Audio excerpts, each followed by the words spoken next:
नमस्कार विद्यार्थी मित्रांनो, सर्वांचं वेलकम आहे आपल्या यूट्यूब चॅनलवरती.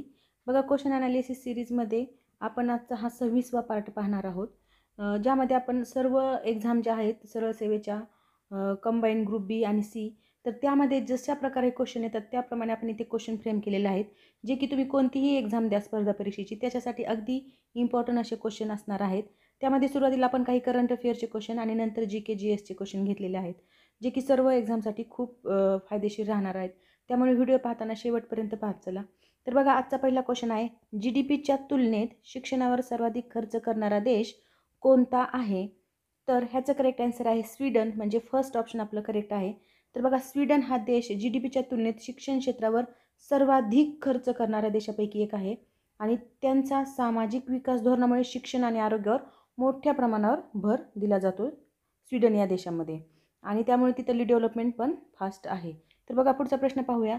देशातील पहिल्या ग्लास ब्रिजचे उद्घाटन कोणत्या राज्यात करण्यात आलेलं आहे? तर बघा, ग्लास ब्रिज म्हणजे काय, तर काचेचा पूल. तर अशा प्रकारे काचेचा पूल तामिळनाडू या राज्यात उभारण्यात आलेला आहे. तर बघा, तामिळनाडूमधील सध्या पर्यटनाला प्रोत्साहन देण्यासाठी अशा प्रकारे तिथे ग्लास ब्रिज विकसित करण्यात आला आहे. यामुळे पर्यटन क्षेत्रात काय होणार आहे, तर नवीन आकर्षण निर्माण होईल, तिथल्या GDPमध्ये वाढ होईल, असा त्यांचा हेतू आहे. तसंच पुढचा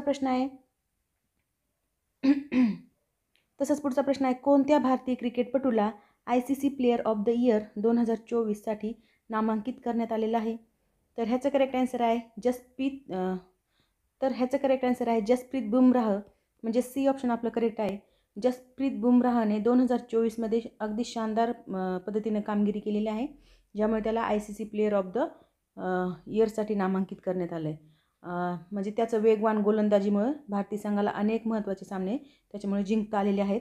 त्यामुळे अशा प्रकारे तिथे त्याची दखल घेण्यात आलेली आहे. तसंच पुढचा प्रश्न पाहूया. National motorcycle drag racing championship 2024चे विजेतेपद कोणी पटकावलेले आहे? तर ह्याचं करेक्ट आन्सर आहे हेमंत मुद्दप्पा, म्हणजेच फर्स्ट ऑप्शन आपलं करेक्ट आहे. हेमंत मुद्दप्पाने 2024मध्ये ड्रॅग रेसिंग चॅम्पियनशिपमध्ये उत्कृष्ट कामगिरी करत अशा प्रकारे विजेतेपद पटकावले आणि त्याच्या वेगवान आणि स्थिर सायकलिंगमुळे हा विजय त्याला शक्य झालेला आहे. तसंच पुढचा क्वेश्चन आहे, King's Cup International Badminton Open 2024चे आयोजन कोठे करण्यात आले होते? तर ह्याचं करेक्ट आन्सर आहे थायलंड, म्हणजेच डी ऑप्शन आपलं करेक्ट आहे. तर थायलंडमध्ये हा King's Cup International Badminton Open 2024चे यजमान देश होता आणि या स्पर्धेमध्ये जागतिक दर्जाचे खेळाडू सहभागी झाले होते. तसंच पुढचा प्रश्न पाहूया. बघा मित्रांनो, करंट अफेअरचे खूप इम्पॉर्टंट क्वेश्चन, खूप इम्पॉर्टंट फॅक्ट्स आपण इथे घेतलेले आहेत, जे की तुम्ही कोणती एक्झाम देणार असाल तरी त्याच्यासाठी फायदेमंद राहणार आहे. त्यामुळे व्हिडिओ पाहताना शक्यतो शेवटपर्यंत पाहत चला, जेणेकरून तुमचा नक्कीच फायदा होणार आहे. तुम्हाला असं कधीही वाटणार नाही की आपला व्हिडिओ पाहिल्यामुळे वेळ वायाला गेला, ह्याची मी गॅरंटी देऊ शकते. तसंच पुढचा प्रश्न पहा. प्रो कबड्डी लीगचे 11व्या सीझनचे विजेतेपद कोणी जिंकलेले आहे? तर ह्याचं करेक्ट आन्सर आहे हरियाणा स्टीलर्स, म्हणजेच सी ऑप्शन करेक्ट राहणार आहे. हरियाणा स्टीलर्स संघाने उत्कृष्ट खेळ करत 11व्या सीझनचे विजेतेपद पटकावले आणि संघाच्या एकत्रित कामगिरीमुळे त्यांना हा मान मिळवता आला. तसंच पुढचा प्रश्न आहे, शहरातील द अल्बर्ट एडवर्ड हॉस्पिटलच्या 26 विभागाच्या प्रमुख वैद्य म्हणून आनंदीबाई जोशी यांची नेमणूक झाली होती. तर कोणत्या शहरातील, म्हणजेच बघा प्रश्न आहे ते डॅश डॅश दिलेला आहे आणि कोणतं शहर आहे ते. तर बघा, आनंदी गोपाळ जर तुम्ही मूव्ही पाहिला असेल, कधी कधी असंही होतं की आपण पाहिलेले जे मूव्ही असतात, चित्रपट असतात, त्याचा अशा प्रकारे आपल्याला एखाद्या क्वेश्चनला फायदा होऊन जातो. आनंदी गोपाळ जर ज्यांनी मूव्ही पाहिला असेल, आनंदीबाई जोशीवर तो मूव्ही होता, तर त्याच्यामध्ये डिटेलमध्ये आपल्याला तो पाहिला की आनंदीबाईचं बराचसा हिस्ट्रीचा पार्ट आपला कव्हर होतो. तर बघा, त्याचं करेक्ट आन्सर आहे कोल्हापूर, आणि त्यांची फर्स्ट जॉईनिंग जी झाली होती ती कोल्हापूरमध्ये झाली होती. हे पण त्या मूव्हीमध्ये दाखवलेलं आहे. आपलं उत्तर पण कोल्हापूरच आहे. तर बघा, आनंदीबाई जोशी या भारतातील पहिल्या महिला डॉक्टर होत्या. तसंच त्यांना कोल्हापूर येथील अल्बर्ट एडवर्ड हॉस्पिटलमध्ये विभाग प्रमुख म्हणून नेमण्यात आलं होतं आणि हे पण त्या मूव्हीमध्ये दाखवलेले बघा. तसंच त्या भारतीय स्त्रियांसाठी एक ऐतिहासिक घटना होती, म्हणजे ही एक जी त्यांना प्रमुख म्हणून निवडण्यात आलं होतं. तर ही घटना कशी होती, भारतीय स्त्रियांसाठी एक ऐतिहासिक घटना ठरली होती, कारण तो काळ जो होता त्या काळात महिलांना वैद्यकीय शिक्षण घेणे, साधं शिक्षण घेणंही कठीण होतं, तर वैद्यकीय शिक्षण घेणं हे तर फारच जास्त कठीण होतं. तरी त्यांच्या पतीनं असा निर्णय घेतला आणि त्यांना तिथपर्यंत पोहोचवलं किंवा तेवढं शिकवलं, फॉरेनमध्ये पाठवलं त्यांचे डॉक्टरेट कंप्लीट केली आणि अशा प्रकारे त्यांची नेमणूक कोल्हापूरमध्ये झाली होती. तर बघा पुढचा प्रश्न आहे, शाहू छत्रपतींनी सर्व जाती धर्मातील विद्यार्थ्यांसाठी सुरू केलेल्या पहिल्या वसतिगृहाचे नाव काय होते? तर खूप इम्पॉर्टंट क्वेश्चन आहे हा पण. तर बघा ह्याचं करेक्ट आन्सर आहे व्हिक्टोरिया मराठा बोर्डिंग, म्हणजेच 3 नंबरचं ऑप्शन आपलं करेक्ट आहे. आणि शाहू महाराजांनी सामाजिक सुधारणासाठी आणि सर्व जाती धर्मातील विद्यार्थ्यांना शिक्षणाची संधी देण्यासाठी व्हिक्टोरिया मराठा बोर्डिंगची स्थापना केली होती. हे वसतिगृह पण कुठं आहे? तर हे देखील कोल्हापूरमध्ये आहे. बघा त्यांनी अशा प्रकारे खूप सारे वसतिगृहांची सुरुवात केली होती. त्यांनी पण एज्युकेशनसाठी खूप प्रयत्न देखील केले होते. तसंच पुढचा प्रश्न आहे, डॅश डॅश यांनी पुण्यामध्ये पहिली मुलींची शाळा स्थापन केली. तर पुण्यामध्ये पहिली मुलींची शाळा कोणी स्थापन केली होती? तर आपली जोडी जी आहे, आदर्श जोडी म्हणतो आपण त्यांना, ज्याच्यापासून आपल्याला इन्स्पिरेशन भेटतं, तर महात्मा ज्योतिबा फुले आणि सावित्रीबाई फुले. तर महात्मा ज्योतिबा फुले यांनी पुण्यामध्ये पहिली मुलींची शाळा स्थापन केली होती, म्हणजेच 3 नंबरचा पर्याय आपला बरोबर आहे. महात्मा फुले सावित्रीबाई फुले यांच्या मदतीनेच कधी सुरू झाली होती ती? तर 1 जानेवारी 1948मध्ये पुण्यात ही मुलींची पहिली शाळा स्थापन केली होती. आणि हे स्त्री शिक्षणाच्या इतिहासातील क्रांतिकारक पाऊल मानलं जातं. कारण जर ही शाळा सुरू झाली नसती तर आज मुली शिकल्या नसत्या. आज तुम्ही आम्ही ज्या मुली सुशिक्षित होत आहेत किंवा मुलींना जे करिअर करण्याची संधी भेटत आहेत किंवा मुलींना प्रत्येक क्षेत्रात एंट्री झाली ती फक्त ह्या दोन्ही पती पत्नीमुळेच. तर बघा यांचे आपण कायमस्वरूपी आभार मानले पाहिजेत किंवा ऋणी राहिलं पाहिजे, अशी ही जोडी आहे. तर बघा पुढचा प्रश्न आहे, पुढीलपैकी कोणत्या व्यक्तीने डेक्कन एज्युकेशन सोसायटीचा इतिहास लिहिलेला आहे? तर ह्याचं करेक्ट आन्सर आहे PM लिमये, म्हणजेच सेकंड ऑप्शन आपलं करेक्ट आहे. तर डेक्कन एज्युकेशन सोसायटीचा इतिहास PM लिमये यांनी लिहिलेला आहे. ही संस्था शिक्षणाच्या प्रसारासाठी 1884 साली पुण्यात स्थापन झाली होती. कधी? तर 1884 साली. तर बघा अजून पण पुण्यामध्ये डेक्कन नावाने खूप काही गोष्टींचं म्हणजे Deccan education society, Deccan road, Deccan college, असं बऱ्याच गोष्टी डेक्कनवरून तिथे आहेत. तर बघा पुढचा प्रश्न आहे, 1949मध्ये कोणत्या प्रादेशिक विद्यापीठाची स्थापना झाली? तर ह्याचं करेक्ट आन्सर आहे पुणे, म्हणजे सेकंड ऑप्शन आपलं करेक्ट आहे. तर पुणे विद्यापीठाची स्थापना 10 फेब्रुवारी 1949मध्ये झाली होती. आज हे विद्यापीठ सावित्रीबाई फुले पुणे विद्यापीठ या नावानं ओळखलं जातं. ज्या पहिल्या शिक्षिका होत्या त्यांचंच नाव त्याला देण्यात आलेलं आहे.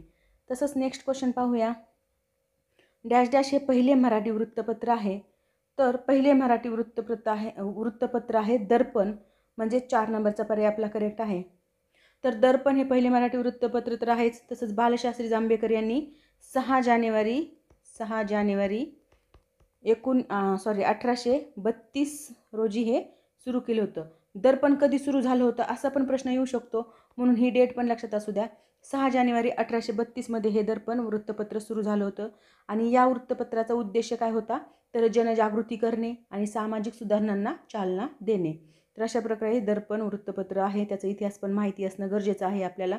तसंच पुढचा प्रश्न पाहूया, पंडिता रमाबाईंना कैसर-ए-हिंद किताब का देण्यात आला? तर बघा पंडिता रमाबाईंना कैसर-ए-हिंद किताब भेटलेला आहे, हे आपल्याला या प्रश्नातून माहिती मिळते. तर हा किताब का देण्यात आला होता? तर बघा पहिलं ऑप्शन आहे, त्यांनी ख्रिस्ती धर्म स्वीकारला होता म्हणून. त्यांनी एखादा धर्म स्वीकारला म्हणून हे किताब देण्यात येईल का? तर हे जरा चुकीचं वाटतं, म्हणून आपण याच्यावर काट मारूया. पुढचं आहे, त्यांच्या स्त्री शिक्षण कार्याचा गौरव करण्यासाठी. तर हे आपल्याला कसं वाटतं, इथिकली पाहायला गेलं तर हे आपल्याला ओके वाटतं, म्हणून आपण ठीक आहे ह्याला बाजूला ठेवू. पुढचा प्रश्न आहे, दुष्काळग्रस्त स्त्रियांना आश्रय दिला म्हणून. आणि चौथा आहे, रमाबाई असोसिएशन स्थापन केले म्हणून. एखादी संस्था स्थापन केली म्हणून कैसर-ए-हिंद देणं थोडंसं चुकीचं आहे. हा दुष्काळग्रस्त स्त्रियांना आश्रय दिला म्हणून इथं आपण जाऊ शकतो उत्तरापर्यंत, परंतु जेव्हा पंडिता रमाबाईंचा कालावधी होता किंवा त्या स्त्री शिक्षणासाठी कार्य करत होत्या किंवा स्त्रियांसाठी कार्य करत होत्या, तेव्हा दुष्काळग्रस्त असं कुठं वाचण्यात आलेलं नाही. परंतु हे मात्र नक्की आहे की त्यांच्या स्त्री शिक्षण कार्याचा गौरव करण्यासाठी. तर हेच उत्तर आपलं करेक्ट आहे. म्हणजे लॉजिक लावून आपण उत्तरापर्यंत कसं पोहोचायचं हे मी याच्यातून सांगत आहे. करेक्ट आन्सर आपलं 2 नंबरचा पर्यायच आहे. त्यांनी त्यांच्या स्त्री शिक्षण कार्याचा गौरव करण्यासाठी पंडिता रमाबाईंना ब्रिटिश सरकारने स्त्री शिक्षणात दिलेल्या योगदानासाठी कैसर-ए-हिंद हा किताब प्रदान केला होता. तसंच त्यांनी हिंदू विधवा आणि अनाथ मुलींसाठी देखील आश्रम स्थापन केले होते. म्हणूनच एकंदरीत त्यांनी शिक्षणाविषयी जास्त कार्य केलेलं आहे, म्हणून आपलं करेक्ट आन्सर 2 नंबरचा पर्याय आहे. पुढचा प्रश्न पाहूया, मुंबई विद्यापीठ अस्तित्वात येण्यापूर्वी पुढीलपैकी कोणत्या महाविद्यालयाची स्थापना झाली होती? तर ह्याचं करेक्ट आन्सर आहे 2 नंबरचं ऑप्शन, एल्फिस्टन कॉलेज. तर बघा एल्फिस्टन कॉलेजची स्थापना 1835मध्ये झाली होती. कधी? तर 1835मध्ये. काही गोष्टी फॅक्च्युअल असतात त्या तुम्हाला पाठच ठेवावं लागणार आहेत. तर एल्फिस्टन कॉलेजवर भरपूरदा क्वेश्चन येतो. एल्फिस्टन कॉलेजची स्थापना कोणी केली होती, कुठे केली होती किंवा केव्हा केली होती, अशा प्रकारे फॅक्च्युअल गोष्टी आपल्याला विचारल्या जातात. तर मुंबई विद्यापीठाची स्थापना 1857मध्ये झाली होती. हे पण लक्षात असू द्या. मुंबई विद्यापीठ जे आहे तर त्याची स्थापना 1857मध्ये झाली होती. परंतु एल्फिस्टन कॉलेजची स्थापना अगोदरच म्हणजे 1835मध्ये झाली होती आणि त्यामुळे हे कॉलेज मुंबई विद्यापीठाच्या स्थापनेपूर्वी अस्तित्वात होते असं म्हटलं जातं. तर बघा पुढचा प्रश्न आहे. इसवी सन 1876मध्ये डॅश डॅश यांनी मुंबईत पहिली रात्रशाळा सुरू केली होती. 1876मध्ये रात्रशाळा पहिली सुरू झालेली. कुठे? तर मुंबईमध्ये. तर ती कोणी केली होती? त्याचं करेक्ट आन्सर आहे दादोबा पांडुरंग तर्खडकर. तर बघा करेक्ट आन्सर आहे दादोबा पांडुरंग तर्खडकर, म्हणजे फर्स्ट ऑप्शन आपलं करेक्ट आहे. बघा तर्खडकर यांनी 1876मध्ये इथे दिले आपल्याला 1876मध्ये मुंबईत पहिली रात्रशाळा सुरू केली. त्यांनी कामगार वर्गातील लोकांना शिक्षणाची संधी देण्यासाठी ही योजना राबवली होती. बाकी किती यांचा ब्रॉड व्ह्यू होता की कोणासाठी पण म्हणजे हे कार्य करायला तयार होते किंवा समाजासाठी आपलं काहीतरी देणं लागतं असा त्यांचा विचार असायचा. म्हणून ते अशा प्रकारे समाज वर्क किंवा सोशल वर्क करू शकलेले आहेत. आणि नाहीतर आजच्या काळात आपण विचार केला तर आपण आपलं फक्त घरच्यापुरताच विचार करतो किंवा आपल्या फॅमिलीपुरता. आणि यांचा किती ब्रॉड व्ह्यू होता, म्हणून तर यांची इतिहासात नावं नोंदली गेलेली आहेत. आपलं नाव आहे का कुठे? तर बघा पुढचा प्रश्न आहे. रांजण खळग्यासाठी प्रसिद्ध असणारे निघोज हे ठिकाण महाराष्ट्रातील डॅश डॅश तालुक्यात आहे. तर ह्याचं करेक्ट आन्सर आहे महाराष्ट्रातील पारनेर तालुका आहे. पारनेर कुठे आहे? तर ते आहे अहमदनगर जिल्हा. तर बघा अहमदनगरमधलं हे म्हणजेच आता त्याला नाव बदललेलं आहे अहिल्यानगर. तर निघोज हे अहिल्यानगर जो जिल्हा आहे तर त्याच्यातलं पारनेर तालुक्यात आहे. आणि येथे नदीच्या पात्रात तयार झालेले रांजण खळगे म्हणजे त्याला आपण पॉट होल्स असं पण म्हणतो, भूगर्भशास्त्राच्या दृष्टिकोनातून अत्यंत महत्त्वाचे आहे. ते जागतिक भूवैज्ञानिक जे आहेत त्यांना पण हे आश्चर्यकारक दिसलेले आहेत, म्हणून त्याचं पण जिओग्राफीमध्ये खूप महत्त्व आहे त्याला पण. तर बघा पुढचा प्रश्न आहे आणि हा प्रश्न तर राज्यसेवेला पण येऊन गेलेला आहे. तर बघा पुढचा प्रश्न आहे. बालाघाट पठाराच्या उत्तरेस व दक्षिणेस अनुक्रमे कोणत्या नद्यांची खोरी आहेत? तर ह्याचं करेक्ट आन्सर आहे गोदावरी आणि भीमा, म्हणजेच फर्स्ट ऑप्शन आपलं करेक्ट आहे. ह्याच्यावर आपण एक व्हिडिओ बनवलेला आहे. पाठीमागे तुम्ही व्हिडिओ पाहिले असतील तर तुमच्या नजरेस पडेल ते, की आपण महाराष्ट्राचा मॅप काढलेला आहे. त्याचे सह्याद्री पर्वत आहे उत्तर दक्षिण पसरलेला, परंतु इथं पूर्व पश्चिम दिशेने पसरलेल्या ज्या रांगा आहेत 4-5 आणि त्या कोणत्या नद्याच्या दरम्यान आहेत हे याचा डिटेलमध्ये व्हिडिओ आहे, तो पाठीमागे पाहून घ्या. तर बघा पुढचा प्रश्न पाहूया. खालीलपैकी कोणती नदी गोदावरीच्या उजव्या बाजूची उपनदी आहे? तर ह्याचं करेक्ट आन्सर आहे मांजरा, म्हणजे फर्स्ट ऑप्शन. गोदावरीच्या उजव्या बाजूच्या उपनद्यामध्ये मांजरा नदीचा समावेश होतो आणि ही नदी तेलंगणा आणि आंध्र प्रदेशातील काही भागातून वाहते, जी गोदावरीला पुढे जाऊन मिळते. म्हणजेच ही तिची उपनदी खूप अशी इम्पॉर्टंट आहे, उजव्या साईडने वाहणारी मोठ्या नद्यापैकी एक आहे. तसंच पुढचा प्रश्न पाहूया. खालीलपैकी कोणत्या नदीच्या खोऱ्यात एलदरी व सिद्धेश्वर धरणे बांधली आहेत? तर ह्याचं करेक्ट आन्सर आहे 3 नंबरचा पर्याय. पूर्णा नदीच्या खोऱ्यात एलदरी आणि सिद्धेश्वर ही धरणे बांधलेली आहेत. पूर्णा ही नदी गोदावरी नदीची उपनदी आहे, जी की मराठवाड्यातील अनेक भागात जलसिंचनासाठी हिचं महत्त्वपूर्ण कार्य आहे. तसंच पुढचा प्रश्न पाहूया. खालीलपैकी कोणत्या नद्या खचदरीतून वाहतात? तर बघा खचदरीतून वाहणाऱ्या नदी आहे तापी आणि नर्मदा, जी की 3 नंबरचा ऑप्शन करेक्ट आहे. महाराष्ट्राच्या उत्तर सीमेवरून वाहणाऱ्या ह्या नद्या आहेत तापी आणि नर्मदा. तर ह्या कशा आहेत? खचदरीतून वाहत आहेत. या नद्या सातपुडा आणि विंध्य पर्वताच्या दरम्यान वाहतात. कोणत्या? सातपुडा आणि विंध्य पर्वताच्या दरम्यान वाहतात, जिथे खचदरीचे स्वरूप स्पष्ट दिसून येतं.